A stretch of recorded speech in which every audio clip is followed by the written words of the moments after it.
He opened the enchanted camera feed, expecting to catch her disobeying him, like the 5 maids before her. But what he saw made his heart stop. The wheelchairs were empty. His 3 sons, paralyzed since birth, were standing, trembling, walking toward her. Alpha. Andrew Thomas dropped the orb. It hit the floor, forgotten. He stared as everything he'd believed, everything the healers told him, shattered in front of him. 2 years ago, he lost everything. His mate, Mariella, died giving birth to their triplets. Moments after their first cries, the healers gave him the second blow. The boys would never walk. A rare condition. Permanent. He tried everything. Spells, specialists, sacred runes. But nothing changed. The pups barely moved. Andrew buried his hope alongside his mate and turned to control. Cold, ruthless, unshakable. Then came Annabelle. A quiet Omega, with no rank and no fear. She sang. She whispered stories. She touched them like they mattered. He watched her to catch her failing. Instead, he saw his sons rise. And everything began to change. If you're listening right now, please subscribe and comment what city you are watching from. Now, let's continue. The memory of that night returned to him often, uninvited, sharp-edged, and cruel. The cries had come first, thin and reedy, like wind slipping through cracks in stone. Then the silence, the kind that settles in the bones before the ears can register it. Andrew had been pacing outside the birthing chamber, his claws flexing with every scream that echoed through the walls. The scent of blood hit him before the door opened.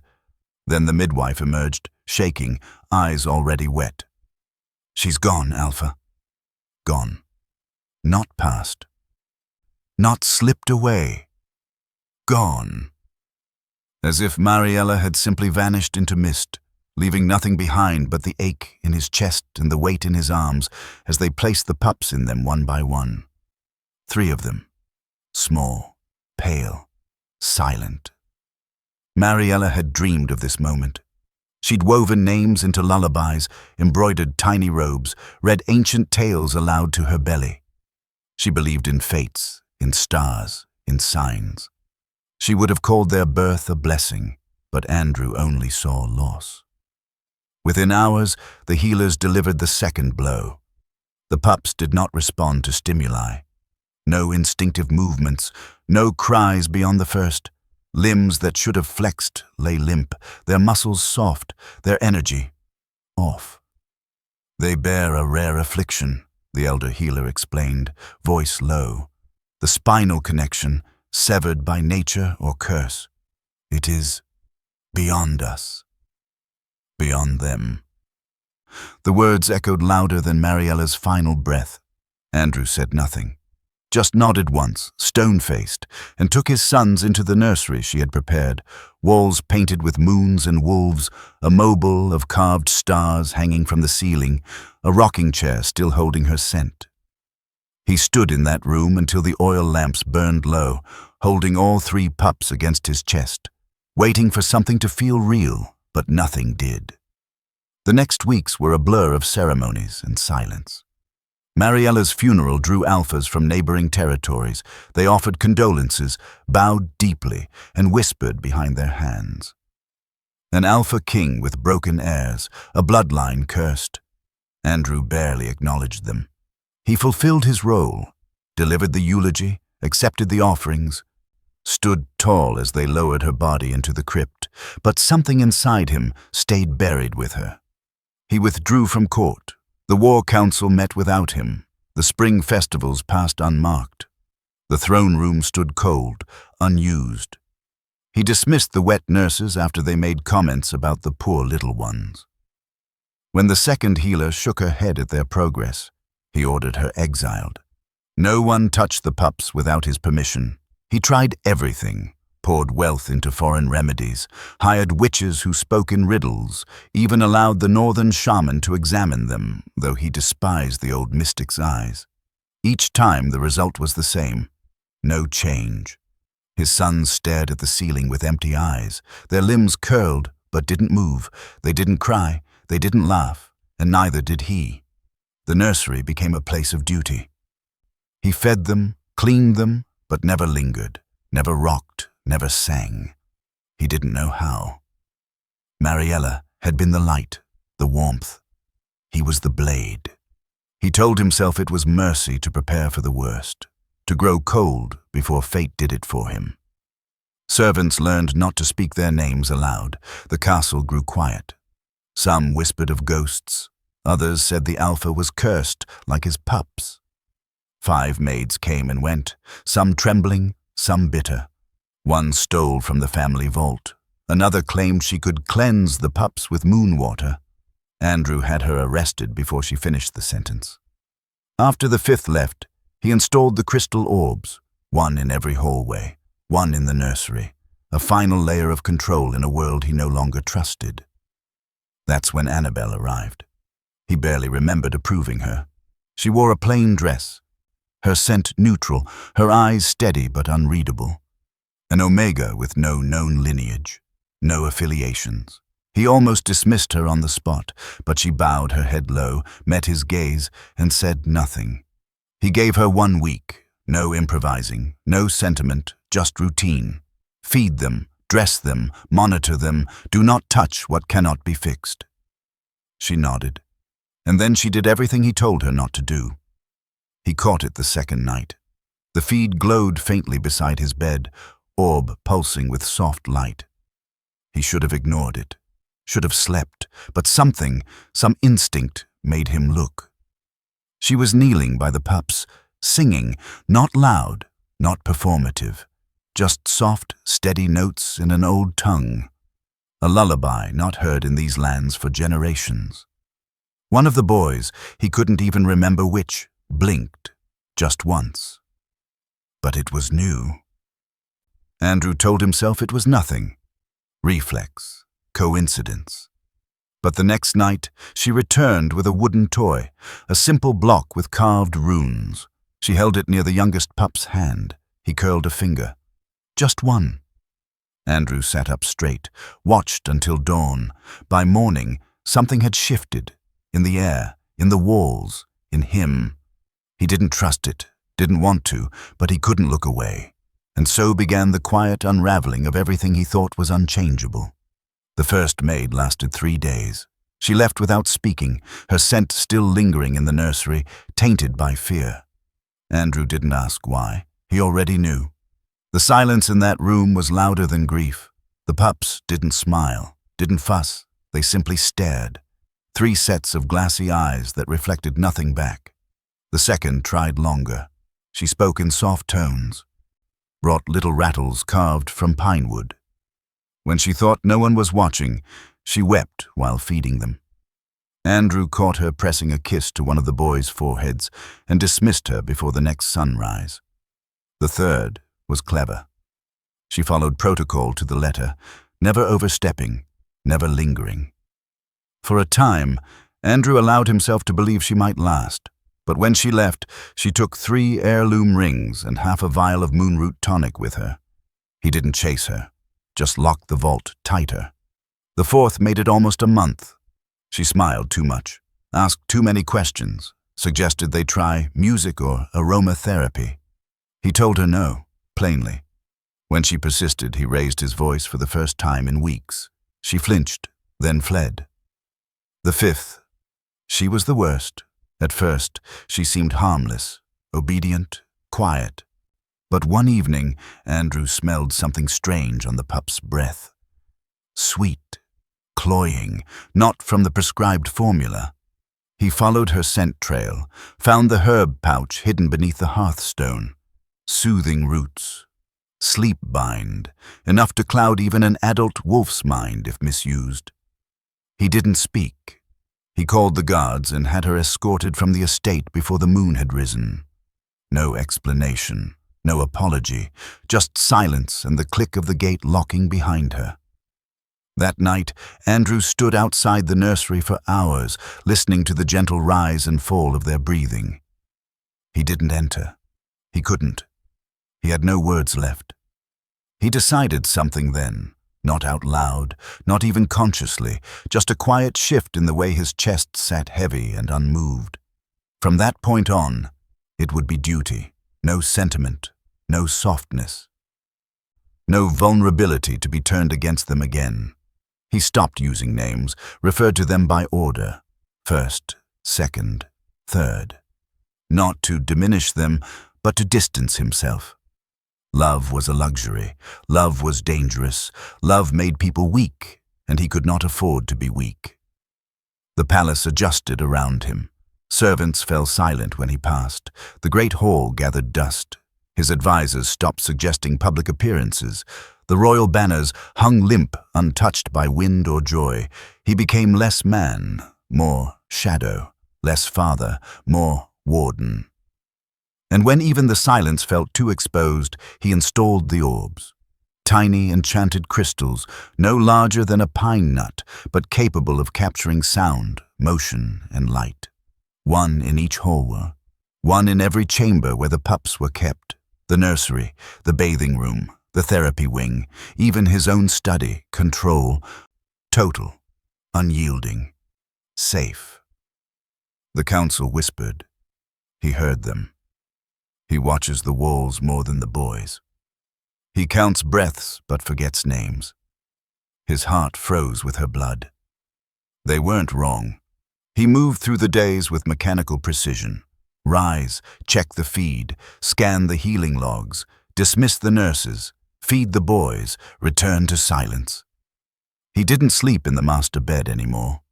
Couldn't bear the scent of Mariella's hair on the pillow. Instead, he slept in the study, if at all, slouched in a worn leather chair with the camera feed glowing faintly before him. Sometimes, in the very early hours, he would mute the sound and just watch the stillness, their stillness. It was easier that way. No crying, no false signs, just quiet. In rare moments of weakness, he wondered if this was what fate required. A cold king raising cursed sons in a stone house full of ghosts. Once, during the wolf moon, he caught his own reflection in the study window, silver hair unruly, eyes sunken and too sharp, not with grief but with guardedness. He didn't recognize the man staring back. He didn't want to, because that man couldn't afford to be broken. That man had a kingdom to protect, a lineage to preserve, and 3 fragile pups who would never run beneath the stars or howl into the wind. What was the point of softness? He buried Mariella's letters in the crypt, boxed the lullabies, locked the music room. Some nights, he would pace the halls like a wolf caged too long, muscles tight, hands twitching to strike at something, anything, just to feel. But there was no enemy, no war, no curse to lift. Only 3 small boys, quiet as snowfall, and the suffocating fear that maybe, just maybe, they'd stay like that forever. So he chose cold. He chose stillness.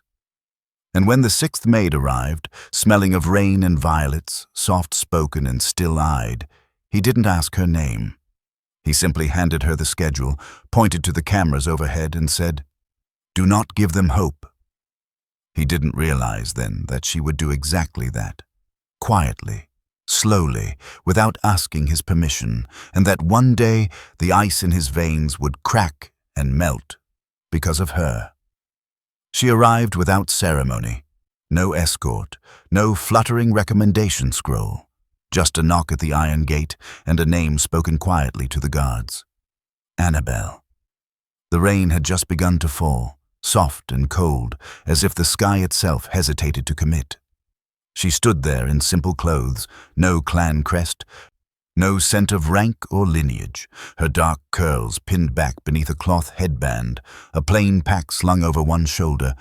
She looked like a housemaid, the kind you'd forget 5 minutes after she left the room. Andrew didn't look up when they brought her to his study. He finished reviewing the therapy logs, signed 2 dismissal letters from lesser nobles, and only then let silence draw her presence forward. She hadn't spoken a word. He glanced up. Her gaze met his, steady, calm, not proud, not meek, just present. That unsettled him more than anything. "Annabelle," he said, voice low, measured. "Of no known pack, no formal training, no healer's lineage. Do you understand where you are?" "I do," she said without flinching. "You understand who they are?" A nod. "Triplet heirs of the Northern Peaks, sons of Luna Mariella and Alpha King Andrew Thomas."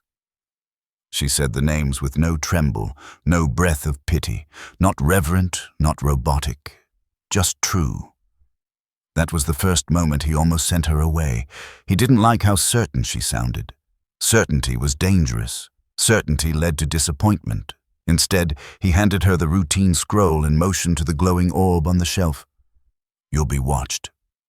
"I know. You follow the schedule, no deviation, no therapy not prescribed, no stories, no nonsense." "I understand. They don't need hope, they need quiet." That earned a pause, a flicker of something in her eyes, not defiance, not agreement, just a shadow of thought. Then she nodded. "Quiet, then." He dismissed her with a wave. The door closed behind her, and for a long time after, he sat still, watching the orb. She walked the nursery hall with slow steps, not timid, not rushed. Her pack stayed on her shoulder as she entered. She didn't speak to the nurses or ask questions. She simply stood for a moment, just inside the threshold, taking in the room. 3 enchanted beds, 1 for each boy, a wide window with filtered light, bookshelves untouched, toys unused, the same silent nursery that had driven 5 other women away. Annabelle knelt between the beds. She didn't touch them, didn't speak. She just sat. Andrew frowned. She stayed there for 10 full minutes, hands in her lap, back straight, watching them. 1 pup blinked, another shifted. Nothing remarkable. But the air felt different, not tense, not strained, just still. It wasn't the stillness of grief or the dull hush of routine. It was the stillness that comes before something begins. She unpacked slowly. Neatly folded clothes, a worn blanket, a pouch of herbal balm she did not use. When she laid the blanket across her lap, one of the boys glanced at the color. Blue, with a stitched edge of forest green. Andrew noted the flicker of interest. A minute thing, easily missed. She didn't speak until the second day. It wasn't a command, or a call, or even a lullaby. Just a whisper, soft and almost musical, directed to the middle pup as she gently adjusted his sleeve. "Warm enough, little one?" No reaction, but she smiled, a small one, more to herself than anyone else. Andrew tightened his jaw. He told himself not to care. She was temporary. They all were. Yet every evening when the moon rose, he found his eyes drawn back to the orb, watching her. She didn't break rules, not exactly. She followed feeding times, recorded logs, maintained posture charts. But she also did something none of the others had. She noticed. The way the youngest clenched his fists when the lanterns were too bright. How the oldest hummed low in his throat, not often, but only when she was close. How the middle one followed shadows with his eyes. She responded to each cue gently, with no performance. Just small adjustments. A pillow shifted, a blanket tucked, a song hummed so quietly Andrew could barely catch the melody. He tried to place her scent, not the usual notes of herb or hearth. It was clean, soft, like rain on stone, like new earth. Familiar in a way that made his chest ache. No pack, they'd said, no record, no connection to the bloodlines or rival courts, just a name on parchment, a face behind calm eyes. The nurses said nothing. They feared his silence more than his words. But behind his silence, something unfamiliar was stirring. It wasn't trust. He didn't trust, not anymore. It was curiosity. By the end of her 3rd day, she had not tried to lift them, had not suggested therapy, had not spoken of hope. But she had begun to change the room, not with things, not with songs, with presence. And Andrew, who had watched 5 women fail, watched this one sit among the broken pieces of his world. and not look away. It began with a song. Not one from the approved therapy list, not a structured rhythm meant to stimulate memory or muscle. Just something soft and old, hummed under her breath as she folded blankets and warmed bottles. The kind of melody that drifted through forests when no one was listening. Andrew didn't recognize the tune, but something about it pulled at memory, like the echo of Mariella's voice before sleep. Annabelle didn't ask permission. She never did. That was what made her different. She didn't challenge rules outright. She slipped around them like mist, changing things without leaving a single fingerprint behind. The song came again the next morning, this time as she sat between the boys' cots, a book open in her lap. Not one of the stiff educational volumes from the palace shelves, but a thin, worn storybook with hand-drawn sketches on the cover. She read in a whisper, her voice low and laced with inflection, weaving life into every word. The story was about a young wolf pup who couldn't find his howl. Andrew almost tapped the orb, almost called her name through the speaker, reminded her this wasn't part of protocol, but he didn't. He watched instead. One of the pups, second, the middle one, moved his head, far, just a slight tilt toward the sound. His fingers flexed once. Andrew sat up straighter. He rewound the footage, watched the moment again, slowed it. It happened. It was real. He told himself it didn't mean anything. Reflex, maybe. Coincidence. But the next day, first, always the most silent, let out a noise. Not a word, not even a full sound.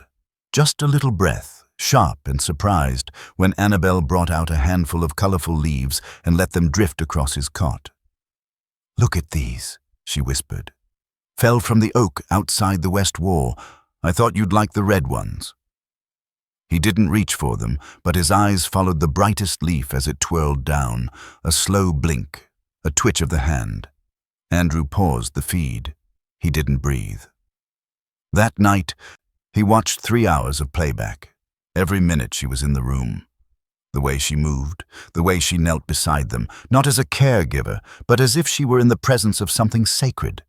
She never rushed. She never forced contact. She let them come to her, if they came at all. And they were coming. Slowly, subtly, like thawed ice beginning to trickle. He didn't tell anyone. Didn't ask the palace healer to evaluate it. Not yet. It wasn't that he didn't believe what he saw. It was that he didn't want to believe it. Because belief was dangerous. Belief meant hope, and hope had betrayed him more viciously than any sword ever could. On the 4th day, the youngest, third, smiled. It wasn't full, and it wasn't long. Just a flicker of lips at the corner, like he'd heard something only he understood. Annabelle had been telling a story again. This one about a fox who outwitted a hunter by pretending to be a stone. Andrew froze when he saw it. He backed up the footage, played it again.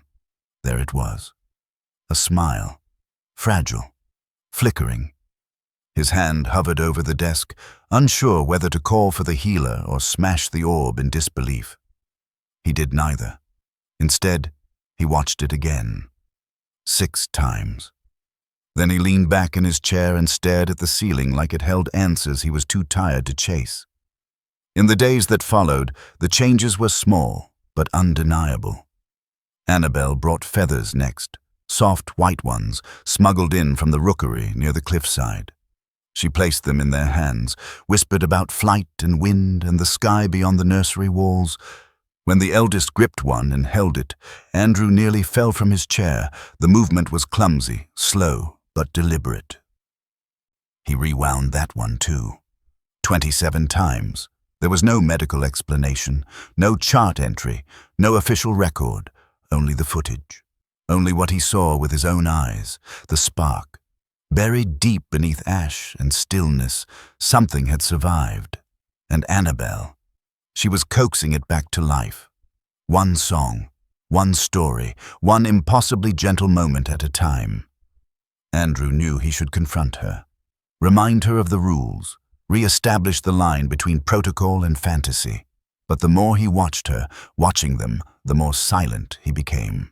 She had not asked for anything, not his approval, not his faith, and maybe that was why something inside him began, very quietly, to shift. It started with rhythm, soft at first, barely there. Annabelle sat on the nursery floor, her legs crossed, a folded cloth beneath her knees, and tapped 2 wooden spoons together in a slow, even beat. The kind of sound that wouldn't have registered to anyone else. But Andrew heard it clearly through the orb, a pattern, intentional, repetitive. The boys lay still, as they always did, limbs limp, eyes distant, but she didn't speak, didn't urge them to move. She just kept tapping. Tap, tap, pause. Tap, tap, pause. It wasn't part of the routine. It wasn't listed in the healing logs. It wasn't approved. He leaned closer to the feed, teeth gritted. Was she playing? Then, slowly, she adjusted her rhythm and began to hum. It wasn't a song this time. It was something older, something primal. It pulsed like heartbeat and breath, like lullaby and warning all at once. Ancient tones humming through her bones and into the stone floor, vibrating so subtly Andrew could feel it even from the cold, dim study. His hand hovered over the intercom. 1 word, and she'd be gone. But she didn't break her rhythm. She reached forward, gently took First's hand, and placed his tiny palm against the spoon's handle. Still humming, still tapping, encouraging the vibration to pass through the wood, into his fingers, up through skin and bone into something older than thought. And something in him twitched. Andrew flinched. He rewound the footage, slowed it, looked again. First had flinched, not reflexively, not involuntarily. He reacted to the pulse. Annabelle smiled, not for show, not even for him, just for the boy. "You felt that, didn't you?" she whispered. Andrew stood, paced. He didn't like this. This wasn't part of the plan. These weren't approved therapies. He hadn't sanctioned anything resembling magic, especially not old magic. The kind Mariella used to whisper about when she dreamed of raising pups who would chase fireflies and speak to the moon. That kind of magic was dangerous, slippery, hopeful. He stared at the orb, watched Annabelle close her eyes and breathe deeply through her nose. Scenting. What was she doing? She took a soft cloth, pressed it to her throat, then rubbed it gently along each pup's collarbone. Slowly, repeating the motion again and again, with deliberate pressure, then pulling back to let them inhale. Andrew's heart stuttered. She was imprinting scent, hers, familiarizing them with her natural aroma, one she'd clearly kept clean of oils or perfume. He hadn't seen anyone do it since Mariella. His chest tightened. Annabelle didn't explain, didn't narrate for the cameras. She just worked, quietly, faithfully, as if none of it were out of place, as if what she did was natural. Second responded next. It wasn't a sound. It was his nose twitching, a subtle turn of the head, just enough to lean toward the cloth, toward her scent. His lips parted slightly. Andrew slammed his fist against the desk. She was breaking rules. She was changing things. He told himself to stop it now. She had to go. Before she gave the boys some false impression, before he started to believe again, before this all ended in ruin. But then the youngest laughed. The sound was barely there. No more than breath, a light exhale with a shape behind it, a sound of wonder. Andrew stopped moving. Third was looking straight at her. Not through her, not past her. At her, eyes open, focused. Annabelle's lips trembled. She blinked hard and smiled, wide and tearful, but didn't say a word. Andrew fell into his chair. He didn't understand what she was doing. Not really. The herbs she rubbed into her palms before touch, the small stones she warmed by the fire and placed near their feet, the way she sometimes tapped a rhythm into their mattresses as they slept. It all pointed to something deeper. Something ancient, the kind of magic that wolves once passed from mothers to daughters, before clinics and scrolls replaced instincts. Old magic. Lunar magic. And it was working. The movement was still small, the responses inconsistent, but the room had changed. The air had shifted. The boys, for the first time in their short, cursed lives, were beginning to respond. Andrew watched it all in silence, replayed each moment dozens of times, searching for trickery, for illusion, for anything that would let him dismiss what he was seeing. But it was real, and so was the fear twisting in his gut. Because if she failed now, if it stopped, if it all crumbled under the weight of reality, then the boys would feel that loss, and so would he. He opened a dismissal scroll, stared at the blank line where her name should go. Quill in hand, his fingers shaking. He could end it now. Say she violated order. Say she interfered with protocol. She'd leave quietly. She wouldn't fight, and the house would return to silence. He sat there for hours. Then, as the moon rose high above the trees, he didn't sign the scroll. He just watched the feed. Annabelle was reading again. The boys listened, and somewhere in the quiet space between her words and their breath, something like belief began to stir. He waited until dusk. Not because it was strategic, not because he had planned it, but because he'd spent the entire day pacing the length of the northern wing, watching the feed again and again, trying to convince himself that what she was doing was reckless, that it was dangerous, that it needed to stop. But it wasn't just that. It was what it stirred in him. The nursery no longer felt like a tomb. There was life there now, color and movement and quiet laughter that curled through the halls like smoke from a long-dead hearth finally lit again. And that scared him more than silence ever had. So when the orb flared briefly, signaling her arrival into the chamber with the boys, he turned on his heel and walked the corridor without hesitation, letting his footsteps echo ahead of him like a warning. She didn't flinch when he entered. Annabelle was seated on the floor, one leg folded beneath her, the other extended beside Third, guiding his tiny hand through the motion of touching a smooth stone. One she'd warmed earlier and scented with lavender. She looked up, calm, steady. "Alpha," she said softly, acknowledging his rank with her voice, but not her body. The air tensed between them. He didn't speak at first, just stared at her, then at the boys. One lay with a small stuffed bear pressed gently to his chest, something she'd tucked beside him at nap time. Another's head tilted toward her, like the sound of her breath alone anchored him. "This wasn't the agreement," Andrew said finally, voice low and even. "No," she replied. "It wasn't." He stepped further into the room, the heavy door clicking shut behind him. "You were told not to deviate. No unauthorized stimulation. No scent work. No rituals." She nodded once. "I remember." "Then why?" His voice sharpened. "Why break what I made clear?" Her eyes didn't drop. "Because the rules you gave me were written for keeping things still, not for helping them grow." "You don't know what you're talking about." "I know exactly what I'm talking about." Andrew's jaw locked. "You think I haven't seen this before?" she said, rising to her feet with a grace that felt both gentle and unshakable. "Children left to rot in silence because their futures scare the ones meant to love them. They are not rotting." "No," she said, "but they were frozen, until I touched them." He stepped forward, a warning in his scent, in the low growl building in his chest. "You forget yourself, Omega." But she didn't retreat, not even an inch. "And you forget them," she said, voice suddenly sharper, cutting through the heavy air like a clean blade. "You watch them like they're glass, like if you breathe wrong, they'll shatter.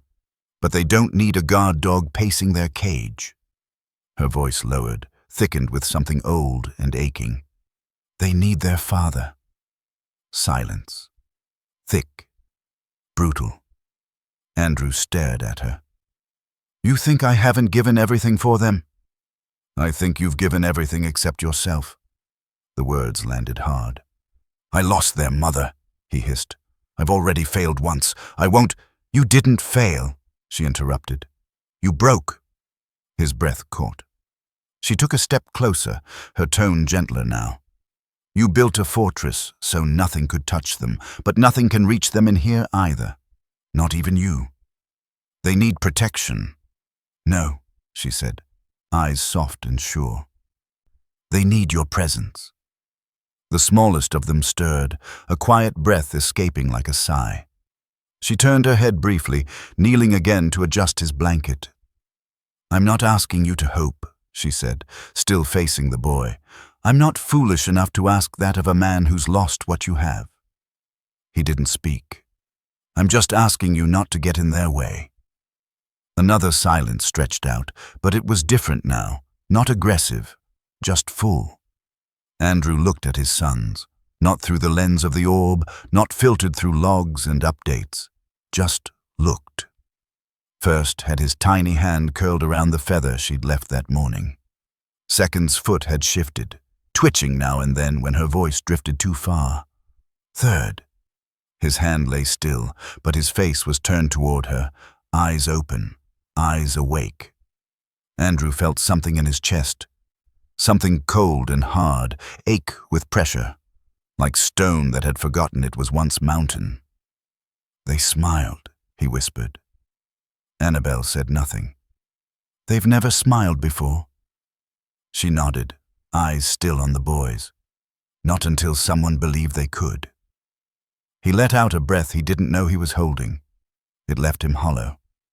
You broke the rules, he said again. But it came softer now, less certain. I did, she agreed. And if you're wrong, I might be. She turned to face him once more. But if I'm right? She didn't finish the sentence. She didn't need to, because he already knew. If she was right, it meant he'd spent 2 years guarding ashes instead of stoking embers. And suddenly, that felt more terrifying than all the grief he'd locked away. He turned without a word, the door clicking shut behind him once more. But he didn't stop the recordings, and he didn't stop her. The healer wasn't summoned. He arrived with the spring rains, traveling from the borderlands with news for the council and an offer of old remedies for seasonal fevers. He had once trained under Mariella's mother, before the wars, before the bloodline fractured. His name was Corwin, not young, not soft, but sharp in the way time carves someone instead of dulling them. When he stepped through the stone threshold of the northern peaks, he bowed low, but not in submission, in respect. Andrew didn't expect him to stay long. Few ever did. Couriers brought scrolls, advisors relayed messages. The Alpha himself hadn't held a council meeting in nearly a year, but Corwin lingered, quietly observing the changes. The brighter hearths, the fresh flowers at the base of the central statue, the faint scent of lavender in the eastern wing. And then he asked to see the boys. Andrew paused at the request. He hadn't invited anyone into that space since Mariella's death. No healer, no elder, no visiting ally had stood beside those cots, much less been allowed to speak of them aloud. He almost refused. But something made him stop. Maybe it was the calm in Corwin's voice. Maybe it was how he didn't offer false promises. Just one sentence. I'd like to witness what breath still lives in them. Annabelle was there when he entered. She didn't speak, didn't change her pace. She simply moved through the room with her usual calm presence, placing warmed cloths beneath their feet, whispering fragments of a lullaby as she worked. Corwin watched quietly. No judgment, no notepad or spells, just presence. He crouched beside first, placed 2 fingers gently on the boy's wrist, and waited. A few minutes passed, then he smiled. Rhythmic variance in the pulse, he murmured, responding to her voice. You've been conditioning them. Annabelle looked up. They've been conditioning me. Corwin chuckled, then moved to the second cot. And his toes? Annabelle nodded. Curled during music, not reflex. He holds longer each day. Andrew stood just inside the doorway, arms folded across his chest, watching everything without speaking. He didn't know what he expected. A dismissal, a lecture, some warning that what she was doing was dangerous. Instead, Corwin rose and turned to face him. "They are farther along than anyone thought possible." Andrew's throat tightened. "You were told they'd never move," Corwin said, "but movement has many beginnings. Not all of them loud." Later that night, Andrew couldn't sleep. He sat in the study, the orbs glowed dim, and stared at the pile of unopened books that lined the far wall. Manuals on neurology, scrolls on early developmental delays, ancient texts Mariella had once collected, things he'd shoved into storage when they became unbearable to look at. He rose slowly, as if afraid the dust might scatter like ghosts. The first book he pulled smelled like cedar. Inside were her notes, still pressed in delicate script between the margins. Words like sensory anchoring and mirror training whispered from the page like echoes of the woman who once filled their halls with soft insistence and unrelenting belief. Andrew sat down with the book in his lap and read until dawn. And when the sun broke over the mountains, he read another. Each day, between court matters and silence, he studied. His eyes burned, his muscles ached from long hours hunched over pages, but still he read. He traced over diagrams with shaking fingers, remembering the hope he once allowed himself to feel before fear crushed it beneath the weight of never. He began to make notes of his own, quietly, in the margins. Corwin returned 3 more times. Each visit, he found something new, a stronger grip, a more focused gaze, a moment of unexpected sound that might become a word if nurtured. And each time, Andrew stood closer. He asked questions now. What nerve groups responded to rhythmic cues? How long before reflex became choice? Could scent imprinting stimulate long-dormant memory pathways? Corwin answered with interest. Annabelle watched with something like knowing in her eyes.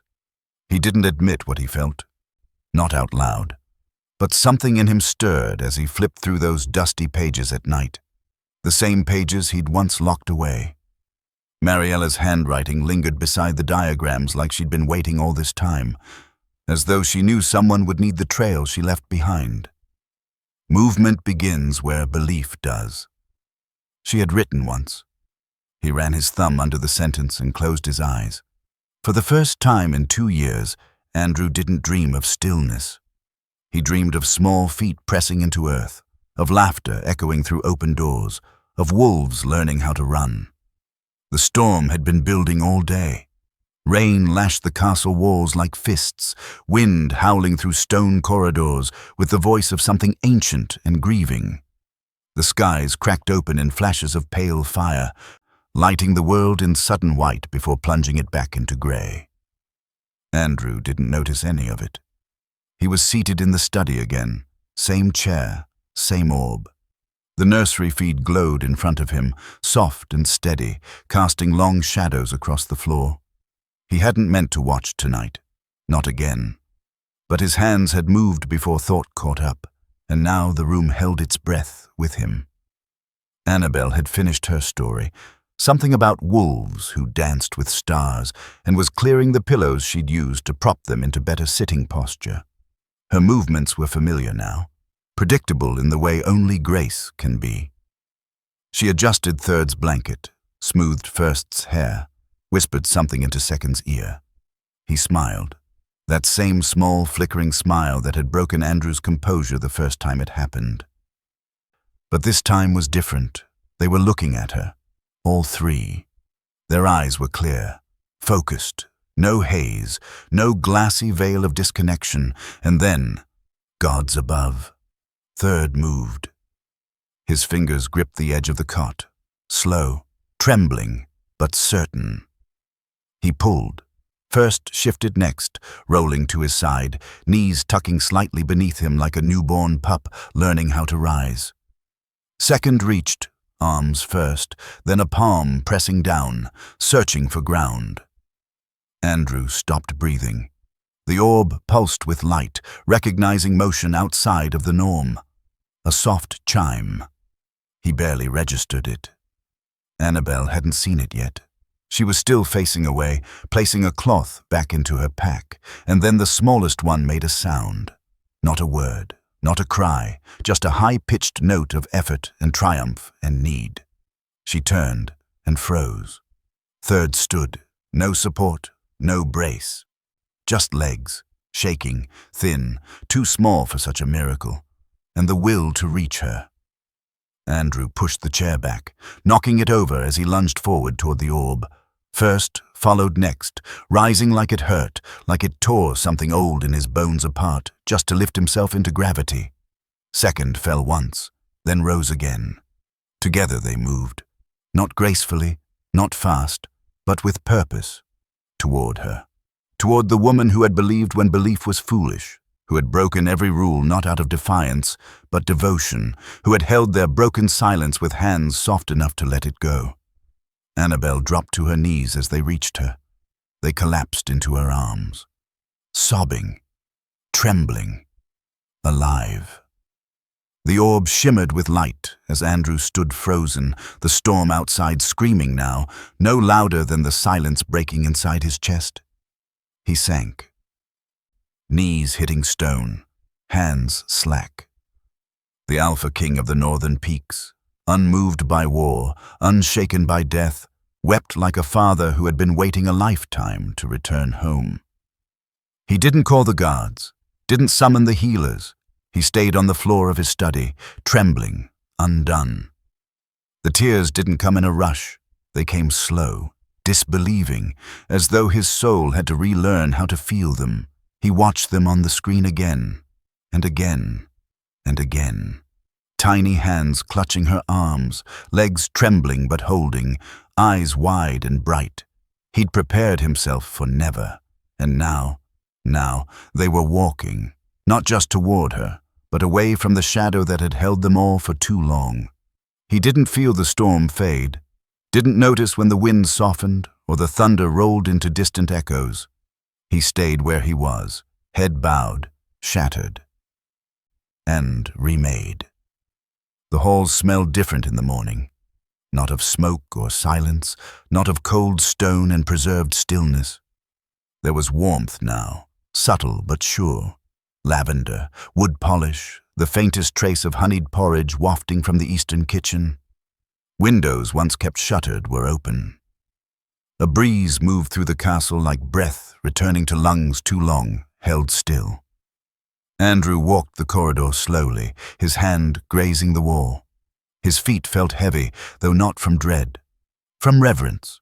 He didn't bring guards, didn't wear his crown. The door to the nursery was slightly ajar. He pushed it open and stepped inside. Sunlight spilled across the floor in long, soft beams. Dust motes danced in the air like tiny golden spirits. Annabelle was seated cross-legged near the hearth, sleeves rolled, curls falling over one shoulder. She looked up when he entered but didn't rise. She didn't need to. The boys were already on their feet. Third was clutching the edge of a low shelf, wobbling, focused. First stood beside a cushion, one hand out for balance.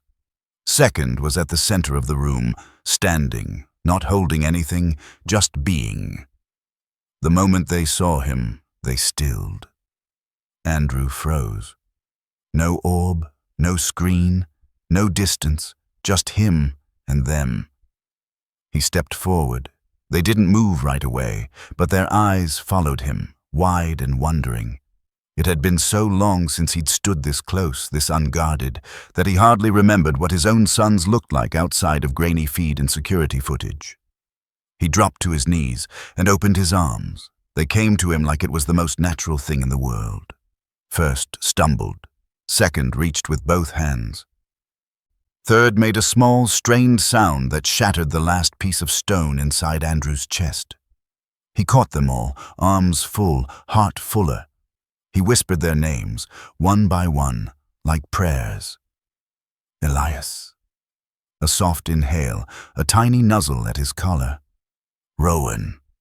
A hand clutched his shirt, holding tight. Cale. A breath, a whimper, and then a weight against his shoulder. He hadn't spoken their names aloud in over a year. He hadn't known how much he needed to. Tears slipped down his cheeks, unashamed, quiet. His head bowed over them like a shield, like a man who had been lost at sea and finally washed ashore. Annabelle didn't interrupt. She only moved when he lifted his gaze to her. He didn't know what to say at first. All the words in him felt too small, too late, but he said them anyway. "Thank you." Her eyes shimmered, but she didn't cry. "I believed for them," she said softly, "until you could." He nodded, unable to speak. The boys shifted, making soft sounds, none of them clear words, not yet. But they didn't need to be. They were sounds full of presence, connection, life, and that was more than enough. Later that day, the staff noticed the Alpha walking the halls with 3 small blankets bundled in his arms. He didn't order silence, didn't pass like a shadow. He smiled at one of the healers, nodded at the stable boy, and when someone bowed, he shook his head and said, "Not today." The castle changed in the days that followed. The frost on the windows thawed, and laughter echoed down the stone corridors again. Toys reappeared in corners long forgotten. Songs hummed through open doorways. Annabelle's voice could be heard telling stories under trees, with 3 small heads resting on her lap. And at the heart of it all, Andrew sat with his sons, reading, laughing, learning who they were, not as a ruler or a widower or a guardian, but as a father. Hope returned to the northern peaks, not in triumph, but in the quiet footsteps of 3 pups, once still, now rising, and in the man who chose to rise with them,